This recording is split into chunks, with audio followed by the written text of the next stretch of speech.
Hi, I'm Dr. Sia, and here on the Dr. Sia channel, one problem that we're often going to be looking at is anxiety. So you might already know what anxiety is, and if you do, that's great. But if you don't, this video is an excellent starter for you. So anxiety is just a physiological response that we get when we are faced with a threat. When we're faced with a threat that comes from inside our mind, inside our body reacts with anxiety. And it does that to help us either fight, flee, or freeze altogether. You might have heard of the fight and flight response, but essentially it's better described as the fight, flight, or freeze response. So what does anxiety actually do? Well, when we go into a fight response, anxiety tightens up our muscles, it constricts our entire system, and it helps us divert all of our resources and energies into the fight. When it's helping us flee or freeze altogether, it reduces the tension in our body, helps us move a bit more so that we can be faster on our feet. When we get into a freeze response, it smoothens everything up, everything gets limp, and we start feeling almost disconnected from our own brain so that we can just drift away. Now you might wonder to yourself, why would my body want a flee or freeze response when it could choose a fight response? Well, sometimes that's best explained with imagining that we're sitting here right now and a tiger comes into the room. The tiger comes into the room, you might have different options available to you. Quickly, your brain is going to do an analysis and see, can I fight this tiger? If you can, it's going to go into a fight response. But what if you can't? What if you don't feel strong enough? What if you think that you can't defeat this tiger? Well, your body's going to help you look for exits, right? Your mind is going to help you look for exits, and your body's going to prepare for it. You look around, are there any doors? Are there any windows I can jump out of? And if there aren't, well, then it helps you go into a freeze response.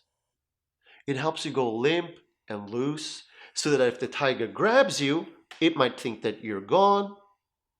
Let's go to relax a little bit, and then maybe, just maybe, then you can get up again and quickly run away. It's difficult to imagine this for human beings, but if you're one of those people who watches nature channels and things like that, you'll often see this very phenomena where a lion or a tiger grabs another animal and then thinks that they're done for, but then they suddenly stand up and off they go and their life is saved.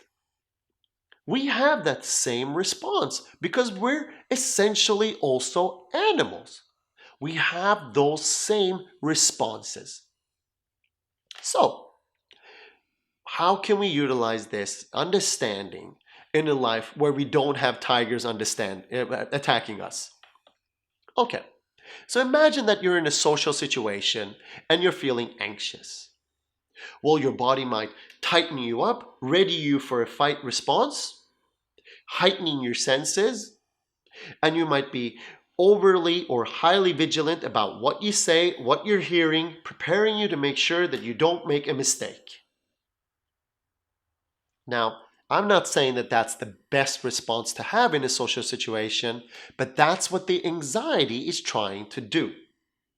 It's not going to feel good, but that's what the anxiety is trying to do to help out. You might be in that same social situation, and it might just be all too much. You might think to yourself, I can't handle this. No way am I going to come out on top in this situation. So then your anxiety starts helping you go limp and loose, relaxed, looking back, stepping off, distant, aloof. You might find yourself sitting in a corner, mostly not doing anything or saying anything. Again, it's not the best response and it might not be very healthy for us, but that's just the anxiety trying to help out. So what can we do? Well, what we can do is to identify what values we have in life, what we would like to be like in that situation, identify the strengths that we have within us, and start expressing those instead. Now, I will put up a series of other videos on what we can do about our social anxiety. But for now, I just wanted you to understand how anxiety can come into your life, how it can come into your body, why you experience it, why we as human beings do, and start thinking about what we can actually do about anxiety that is crippling. Meaning when anxiety becomes too much or it becomes so much that it starts affecting the quality of your life.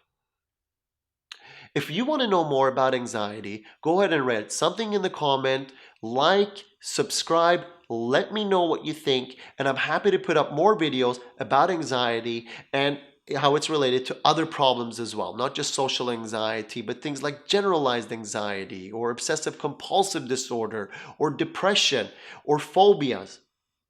Just let me know and I'll put something up for you.